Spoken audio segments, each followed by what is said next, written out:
Hi, I'm Walt Swaim, and you're with me here at Truth Unbound. This is the podcast where we take the latest happenings in society or the latest questions about God and Christianity, and we let God answer those questions directly from His Word and respond as He wants us to respond as His followers. Now, last time we looked at the immorality of polyamory, and especially its newest form, Christian polyamory. And I thought, okay, finally, we're kind of done with those. But then something else popped up on the scene just this week. And it came to my attention. I thought, no, we need to get this one settled. So it's not brand new, but it is still recent in just these last 2-3 years. And it's getting more popular now. And we'll tell you why that is, and then look at God's answer to it in just a moment. But CNN just published this, and the subject is at the forefront again, as I said before. And, well, let's just take a look and listen to this. Here's the article that popped up just today, Wednesday, May 31st, 2023. It says, these women wanted a symbolic expression of self-love, so they married themselves. It says, Brittany Rist walked down the aisle in a dress and a white veil to the song Girl. Let me jump down. It was Rist's wedding, but there was no beaming partner waiting at the altar. Wearing a rose-colored dress, the 34-year-old read her vows alone in front of a mirror in her backyard. She'd accepted her own proposal and given herself a ring. Instead of a spouse, a red velvet cake awaited her next to a bottle of champagne. Rist said I do to herself and committed to loving herself for better or worse.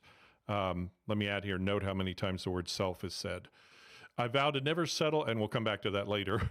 She says, I vow to never settle or abandon myself in a romantic partnership ever again, she told her reflection in the mirror. I vow to honor my calling and live life as a work of art. Rist did not have an officiant or guest at her self-wedding and toasted herself at a solo reception. Months before the event, which she calls a soul commitment ceremony, she had separated from her son's father after 9 years together. She'd started working on healing her inner self, taken a vow of celibacy, and signed up for therapy. And that afternoon in November 2021, at her home in Ozark, Missouri, she punctuated her self-love journey with a statement of self-appreciation. Self. Anyway, I realized that in love and in relationships with other people, I wasn't fully showing up and loving myself through that process, which made it really difficult to receive love from others, she says. We pour all of this time and money and energy into marrying other people, and we don't ever pour that back into ourselves. And there's a picture of her. Now, again, it says that this practice is called sologamy. We'll come back to that. It says no data exists on how many people celebrate sologamy with ceremonies, but the practice has been explored in a handful of recent news articles. CNN talked to 4 women who've married themselves. They described the act as a symbolic expression of self-love and an affirmation of a deep, meaningful relationship with oneself. They also say it has nothing to do with swearing off future partnerships with a spouse, which they say is a popular misconception. It says about a year after Rist's solo ceremony, she tied the knot with her now husband. She wears her self-marriage ring on her right hand as a reminder of the commitment she made to herself. So, yeah, a lot of contradictions there. But again, this one, she wrote, her middle name is Shalaka, so you'll hear herself address herself that way at the beginning. But let's take a look at these vows that she wrote for herself. You could see where she crossed out the word you and put me or my. So she says, Shalaka, let me start by saying that I love you so much. I thank you for everything you've done to get me this far. I vow to make laughter enjoy the center of my existence. I vow to never settle or abandon myself in romantic partnership ever again. She did. But anyway, I vow to honor my calling and live my life as a work of art. I vow to live in the faith that my life unfolds in mysterious divine perfection. I vow to mother shame the way in which I wish I had been mothered myself, and when I fall short, to give myself grace. I vow to be more intentional with my word. I vow to create a life of integrity and grace with a few dirty jokes and wild times to spice things up, of course. I vow to remind myself daily that I am worthy and enough just as I am, and when it feels difficult, I vow to be more tender with myself. I vow to honor my body and treat it as sacred, not letting another enter it without loving intention and deep reverence. I vow to keep growing, keep opening to receive, and to find the abundance and beauty that is present in all moments. I vow to seek the sacred in even the most mundane. I vow to be my beloved always and in all ways. I love you, all of you. Love, Shalaka. Now, body image coach Danny Adams, there she is, had planned to marry herself several years ago. She wanted a big party filled with people she loved, but then the pandemic hit and she postponed her plans. Instead of a wedding, she turned to a therapist, yada, yada. She says, I took a couple of years to really invest in myself, going to therapy, really digging deep into what it means to break generational curses, process trauma, says Adams, now 30. Then when I really felt good about myself, I told my therapist, I think I want to get married to myself now. And so she did. Before about 40 guests in December at an outdoor venue in Sanford, Florida, Adams walked down the aisle to the song Self-Love by Jason Lyric, which contains the lines, I've been working on me, been loving on me, had to learn to love myself. The wedding cost about $4,000 and included 9 bridesmaids, Adams says. A friend officiated, like wrist. She read her vows in front of a full-length mirror. Okay, that's enough. I've got to stop.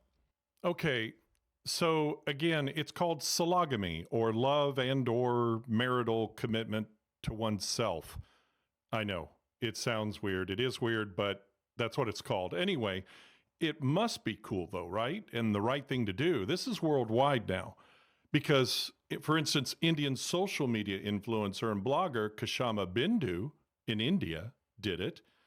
And then Brazilian model and social media influencer Chris Galeda also did it. And then well-known Argentine social media influencer and model as well, Sophie Maudi, also did it. Must be right. But unfortunately, even marrying yourself doesn't avoid divorce. Here's a couple of examples. Remember the model there, the 31-year-old model? It says here, a 31-year-old model from Brazil who married herself is divorcing herself after 3 months as she has met someone else. She said that she was happy while her marriage to herself lasted, end quote. Anyway, now the Argentine, quote, after only 24 hours in her own company, a woman who claimed to have married herself has said that she is considering getting a divorce. 25-year-old Sophie Maudi took to social media in February to inform her fans and followers that she had married herself. She also posted pictures donning a white bridal gown and a gold tiara. But, quote, today, in the most spurious moments of my life, I bought a wedding dress and cooked a wedding cake to marry myself, she tweeted on February 20th. But then, cue suspenseful music, she says just after 24 hours of wedded bliss with herself, okay, this is what she said, quote, however, on February 21st, Miss Maudi tweeted that she is considering getting a divorce. Update, one day I'm married to myself and I can't take it anymore. Anyway, I'm seeing how the divorce issue is just in case. So, in the case of the Brazilian, though, did she cheat on herself? Is that self-adultery? I'm so confused now. Now, we all know a lot of this is for attention on social media, get more likes, more followers, and that in turn brings in more money for them. In fact, all of this obsession with self and loving oneself is big business. Literally, it's big business worldwide. According to the Robin Report, they say, quote, businesses in the digital behavioral health space raised $1.8 billion in funding last year compared to $609 million in 2019, end quote. Wow. Now, to be honest, a good portion of this includes the items everyone uses for normal body care, and these are the providers. But the amount and the astronomical and unending growing increase involves way more than that. It's also worldwide, of course, with the Body Shop International reporting from a survey they made of 22,000 people around the world saying South Korea, Saudi Arabia, and France rank lowest for self-love, whereas Denmark, Australia, and the United States rank the highest. People in the U.S. have a self-love index score of 61, 8 points above the global average score of 53, with only Denmark and Australia scoring higher. Now, the need for proper love of oneself is a part of the fall of mankind by human beings themselves. It's a consequence of sin. But ironically, it was an improper love of self, excessive love of self, which is called vanity or pridefulness or conceit, that caused Adam and Eve, and thus every human being since, to sin and bring God's curse of death on each one of us. It was that same pride that the once high-ranking angel Lucifer, or the morning star, long before mankind was created by God, brought a curse upon himself, brought his downfall. In fact, in Isaiah chapter 14, verses 12 through 15, it describes it like this: "How you are fallen from heaven, O Lucifer, son of the morning! How you are cut down to the ground, you who weaken the nations! For you have said in your heart, I will ascend into heaven. I will exalt my throne above the stars of God. I will also sit on the mount of the congregation on the farthest sides of the north. I will ascend above the heights of the clouds. I will be like the Most High. Yet you shall be brought down to Sheol, to the lowest depths of the pit." Now, today, this sinful problem is complicated and deepened even further by social media. Interestingly enough, the Body Shop International further reports from their findings of that survey that even for all our instant and perpetual interconnectedness on social media, to help us love ourselves any better, it still creates another problem. Quote, "Frequent users of social media are twice as likely to say they get the emotional support they need compared to non-users, indicating social media networks may play a valuable role in providing support networks for women. However, the research also shows that heavy social media users have lower levels of self-love, are more likely to compare themselves to others, and are often more unhappy with their body." They continue, "In the U.S., those using social media more than 2 hours a day are more likely to think beauty is linked to size and shape, and 72% agree that they often wish their body was different. And further, 63% of these people say they often compare themselves to others." So let's get back to the issue and the cause, really, of sologamy itself. In fact, by the way, let me mention this first before I do that. If you'll notice, in most, if not all of the reports that you find, in my research, it was all of them that I could find, it's only women marrying themselves, not men. Not to say that they're not some doing that out there, but I couldn't find it.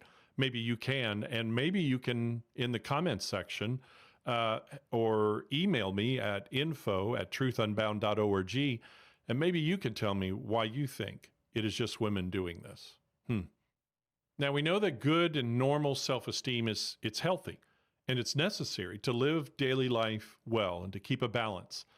But that's not what this problem is. The problem is this excessive human sin or disorder, however you want to put it, is actually called pridefulness and self-centeredness, conceit.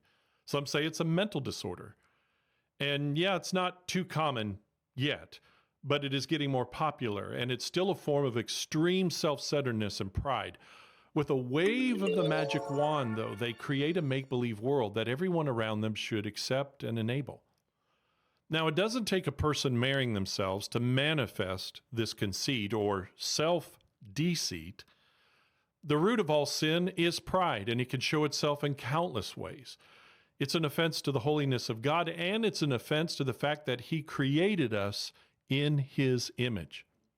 You see, this was predicted by Paul as he wrote Timothy about this self-centered love in the last days. In 2 Timothy chapter 3, verses 1 through 2, it says this: "But know this, that in the last days perilous times will come, for men will be lovers of themselves, lovers of money, boasters, proud, blasphemers." But no matter if it is sologamy or any other form of pridefulness and of conceit, Jesus gives the simple and direct solution to the problem. And we read of it in Matthew chapter 16, verses 24 and 25. "Then Jesus said to his disciples, 'If anyone desires to come after me, let him deny himself and take up his cross and follow me.